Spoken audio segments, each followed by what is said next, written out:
हरे कृष्णा, जय श्री राम। सभी को सादर प्रणाम। सत्य सनातन वैदिक धर्म की जय हो। आप सभी का स्वागत अभिनंदन है आज की श्री गोवर्धन धाम जी की यात्रा में। और आज हम सर्वप्रथम दर्शन करेंगे। सभी को सादर प्रणाम। मैं पहुंच चुका हूं श्री कुसुम सरोवर जी में और अब हम यहां पर दर्शन करेंगे श्री भगवान जी और राधा रानी जी के नित्य स्थानों की। और श्री कुसुम सरोवर जी के बारे में यदि शास्त्रवत हम बात करें तो यह भी कथा आती है कि यहाँ पर भगवान श्री कृष्ण और राधा रानी जी मिलने के लिए इसी सरोवर में आते थे। और भगवान श्री कृष्ण जी के लिए राधा रानी जी पुष्पों का चयन भी यहीं से करती थी, जो कि कुसुम के पुष्प होते थे, इसलिए इसको कुसुम सरोवर भी कहा जाता है। और यह जो सरोवर है इसकी गहराई लगभग 60 फीट, 450 फीट लंबा कुसुम सरोवर।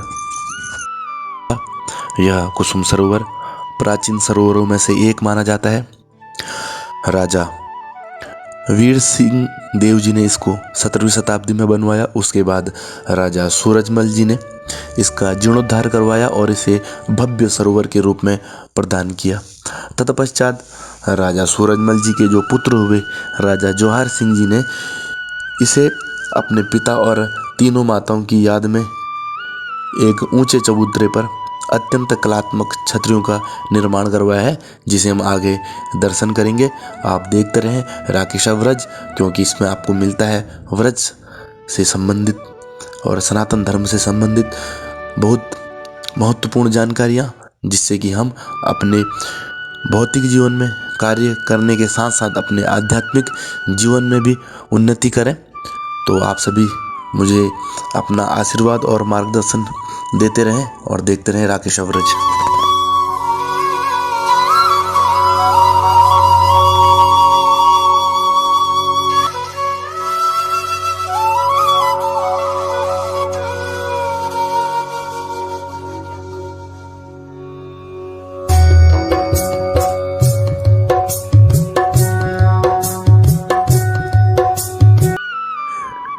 यह कुसुम सरोवर जितना देखने में सुंदर लगता है और मनोहर है, उतना ही रहस्यमय भी है। क्योंकि ठाकुर जी की रमणीय स्थली है तो रहस्यमय होना जरूरी है। और इसमें जो रहस्य है और जिनके बारे में लोग बताते हैं कि उस प्रकार से जो तथ्य आते हैं सामने में, वो यह है कि यहाँ पर जो है पारस का पत्थर है और इच्छाधारी नाग की जो मणि होती है, जो कि बहुत ही बहुमूल्य मानी जाती है। इन प्रकार की जो चीज़ें हैं वे यहाँ पर पाई जाती हैं। और दूसरी सबसे बड़ी चीज़, जब लोग इसके बारे में जानने की कोशिश करते हैं या उस मार्ग पे पहुँचना चाहते हैं, तो सबसे पहली बात तो वहाँ पे पहुँच ही नहीं पाते हैं।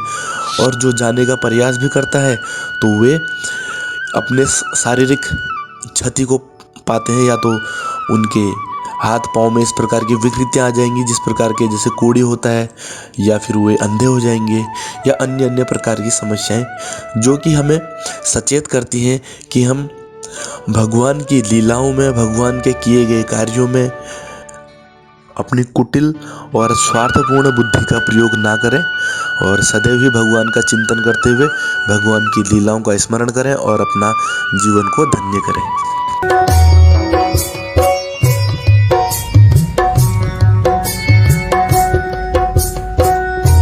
ऐसे रूठती हो तो कितनी प्यारी लगती है। अब एक बार मैंने सत्य बता दिया तो तुम मुझ पे इतना मोहित हो जाओगे कि फिर कभी मुझसे रूठोगी ही नहीं, फिर तो ये आनंद आएगा ही नहीं। मोहित, और तुम पे ऐसा कभी नहीं होगा। और वैसे भी छोड़ो मुझे।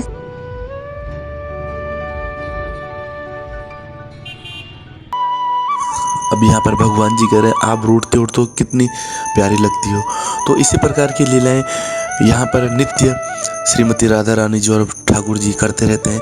और एक वृत्तांत आता है जहाँ पर राधा रानी जी ठाकुर जी से कहती हैं कि आप कलयुग के जीवों का उद्धार करेंगे, इस बात की आप मुझे गारंटी दो, क्योंकि आपने तो कह दिया है कि निर्मल जन मन सो मोहि पावा, मोहि कपट छल छिद्र न भावा। क्योंकि कलयुग में इस प्रकार के जीव होंगे नहीं कि जिनका मन भी शुद्ध हो और छल कपट ना हो।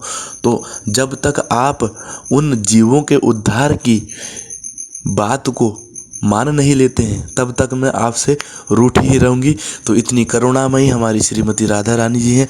और राधा रानी जी तब भगवान से यह वो वचन ले लेती हैं कि जो बरसाने की एक एक सीढ़ी को चढ़ते हुए राधा राधा नाम को जपते हुए बरसाने तक पहुंचेगा, इस कलयुग में उसका उद्धार श्रीमती राधा रानी जी अवश्य करेंगी। और जो राधा राधा नाम लेते हुए बरसाने की सीढ़ियों पर चढ़ता है उसे भगवान अपने चरण में नहीं अपने हृदय में स्थान देते हैं। इसलिए सभी से निवेदन है कि आप सभी अपने जीवन में एक बार श्री धाम वृंदावन अवश्य आएँ और ठाकुर जी की लीलाओं का दर्शन करें और अपना आध्यात्मिक और भौतिक जीवन में उन्नति प्राप्त करें। राधे राधे।